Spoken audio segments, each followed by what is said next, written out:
সিলেট ও সুনামগঞ্জে বন্যা পরিস্থিতির আরও অবনতি হয়েছে। পাহাড়ি ঢল আর মুষলধারে বৃষ্টিতে নদ নদীর পানি এখন বিপদসীমার উপরে। সিলেটে দ্বিতীয় দফা বন্যায় মহানগর ও জেলা জুড়ে 6,75,000-এরও বেশি মানুষ পানিবন্দী হয়ে রয়েছে। এরই মধ্যে বন্ধ হয়েছে এই অঞ্চলের সব পর্যটন কেন্দ্র। সুনামগঞ্জ পয়েন্টে সুরমার পানি বিপদসীমার 8.20 মিটার উচ্চতায় প্রবাহিত হচ্ছে। লালমনিরহাটে তিস্তার পানি বেড়ে ডালিয়া পয়েন্টে বিপদসীমার উপর দিয়ে বইছে। নেত্রকোনায় উপদাখালী নদীর পানিও বেড়েছে। অন্যান্য নদীর পানিও বিপদসীমা ছুঁই ছুঁই। আবহাওয়া অফিস বলছে আগামী 2 দিন এই বৃষ্টি আরও বাড়বে। এতে এই অঞ্চলের বন্যা পরিস্থিতির আরও অবনতি হতে পারে। এদিকে উত্তরের জেলা লালমনিরহাটে 9টি ইউনিয়নের 13টি গ্রাম তলিয়ে গেছে বন্যার পানিতে।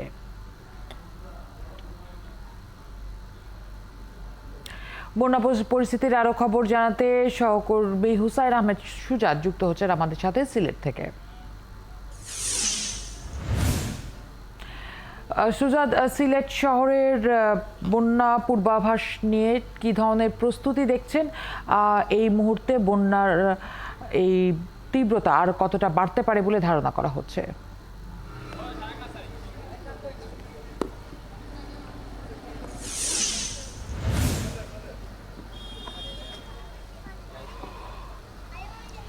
দেখুন ফারহানা, ভারতের চেরাপুঞ্জিতে বৃষ্টি কিছুটা কম হয়েছে, যার কারণে এই মুহূর্তে সিলেটের কানাইঘাটে সুরমা নদীর পানি কমছে। পাশাপাশি সিলেট শহরেও সুরমা নদীর পানি কমছে, তবে বিপদসীমার অনেক উপর দিয়ে প্রবাহিত হচ্ছে এবং রাত থেকে কিন্তু এখন পর্যন্ত অবিরত বৃষ্টির কারণে কিন্তু সিলেটের বিভিন্ন জায়গায় জলাবদ্ধতা দেখা দিয়েছে। এখন জন্ম সনদ দিয়ে খোলো বিকাশ স্টুডেন্ট অ্যাকাউন্ট। নিজের বিকাশ নিজে কর। নদীর পানি এবং বৃষ্টির পানি এক হয়ে গেছে, যার কারণে কোনো পানি কোনো দিকে যেতে পারছে না, যার কারণে সিলেট শহরের উপশহর মাছিমপুর, ছড়ারপাড়, কালীঘাট সহ 21টি ওয়ার্ডে প্রায় জলমগ্ন হয়ে গেছে। 21টি ওয়ার্ড। এই মুহূর্তে আছে আমি সিলেটের উপশহর এলাকার বি ব্লকে। আপনারা নিশ্চয়ই দেখতে পাচ্ছেন যে এই উপশহর এলাকাটি এই মুহূর্তে পুরো পানির নিচে তলিয়ে গেছে এবং বৃষ্টি হয়ে যে জায়গায় বৃষ্টি পড়ছে সেই জায়গায় কিন্তু জলাবদ্ধতা হচ্ছে এবং মানুষজন কিন্তু ভোগান্তির মধ্যে পড়ছেন। আমরা পানি উন্নয়ন বোর্ডের সবশেষ যে তথ্যটা পেয়েছি সেই তথ্য অনুসারে এই মুহূর্তে সুরমা নদীর পানি কানাইঘাট পয়েন্টে বিপদসীমার 89 সেন্টিমিটার উপর দিয়ে প্রবাহিত হচ্ছে, যেটি গতকাল ছিল 133 সেন্টিমিটার। আজকে সবশেষ আমরা যেটা তথ্য পেয়েছি যে সিলেটের ফেঞ্চুগঞ্জে সুরমা নদীর পানি, কুশিয়ারা নদীর পানি বিপদসীমার উপরে রয়েছে। পাশাপাশি আমরা যেটা জেনেছি যে সিলেট শহরে সুরমা নদীর পানি বিপদসীমার 37 সেন্টিমিটার উপর দিয়ে প্রবাহিত হচ্ছে, যেটা সকাল 10টায় ছিল 38 সেন্টিমিটার এবং বৃষ্টি অব্যাহত থাকার কারণে কিন্তু জলাবদ্ধতা সৃষ্টি হচ্ছে। আমরা এই মুহূর্তে একজনের সাথে একটু কথা বলবো। আচ্ছা, কি পরিস্থিতি উপশহর এলাকার বলেন তো? সালাম আলাইকুম। অবস্থা তো খুব ভয়াবহ ভাই। গত 3বার বন্যা গেছে, আর এবারে যে বন্যাটা হাইট হইল সুরমার লোকের একটা রেড লেভেল। আগে বৃষ্টির বন্যা আছিল, এখন সুরমার পানির সাথে লেভেল মানে। ধন্যবাদ সুজাত আমাদের সাথে যুক্ত হওয়ার জন্য। সহকর্মী সুজাত যোগ দিয়েছিলেন। দর্শক, আমাদের সাথে সিলেট থেকে এবারে সুনামগঞ্জের খবর জানবো। সুনামগঞ্জ থেকে যুক্ত হচ্ছেন সহকর্মী শামীম।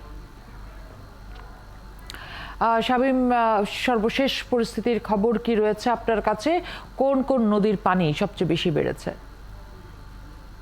ফারহানা, আমি এই মুহূর্তে দাঁড়িয়ে আছি সুরমা নদীর তীরে বৈটাখালী এলাকায়, যেখানে আপনি গ্রামীণ একটি রাস্তা আমার পিছনে আছে। এই রাস্তা দিয়ে হাঁটু পানি এবং স্রোত যাচ্ছে, প্রবল স্রোত যাচ্ছে। এই স্রোতে যে নিম্নাঞ্চলের গড়বাড়ি আছে সেই গড়বাড়িগুলো প্লাবিত হচ্ছে এবং রাস্তাঘাট প্লাবিত হচ্ছে, যে কারণে সাধারণ মানুষ চরম দুর্ভোগের মধ্যে পড়েছেন। তারা আশ্রয় কেন্দ্রের খুঁজে ছুটছেন এবং আশপাশে যে স্কুল কলেজগুলো রয়েছে সেগুলোকে প্রশাসন আশ্রয় কেন্দ্র হিসেবে ঘোষণা করেছে। আমরা দেখেছি বিভিন্ন আশ্রয় কেন্দ্রে লোকজন যাচ্ছে এবং অনেকে নিজের বাস্তবিটার মায়ায় মাছা বেঁধে গড়ে অবস্থান করছে। আমি কিছুক্ষণ আগে কথা বলেছিলাম সুনামগঞ্জ জেলা প্রশাসক রাশেদ ইকবাল চৌধুরীর সঙ্গে।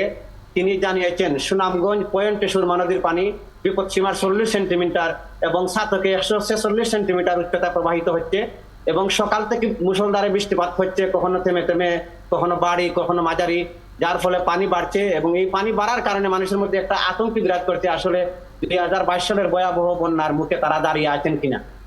আপনাকে জানিয়ে রাখি, সুনামগঞ্জ সিলেট সড়কের বিভিন্ন জায়গায় যে নিচু জায়গাগুলো আছে সেনাকে প্লাবিত হওয়ার কারণে যান চলাচল স্বাভাবিক কিছুটা ব্যাহত হচ্ছে এবং সুনামগঞ্জ ছাতক সুনামগঞ্জ দোয়ারা বাজার সড়ক ডুবে যাওয়ায় ছাতকের সঙ্গে সারা দেশের সড়ক যোগাযোগ বিচ্ছিন্ন রয়েছে। বিভিন্ন এলাকায় আমরা দেখেছি মানুষ শহরের মধ্যেই নৌকায় চলাচল করছেন, বিশেষ করে ছাতক এবং সুনামগঞ্জ শহরের কিছু এলাকা আছে এখানে সড়ক দিয়ে এখন নৌকায় চলাচল করতে এবং মানুষজন নৌকাতেই যাতায়াত করছেন।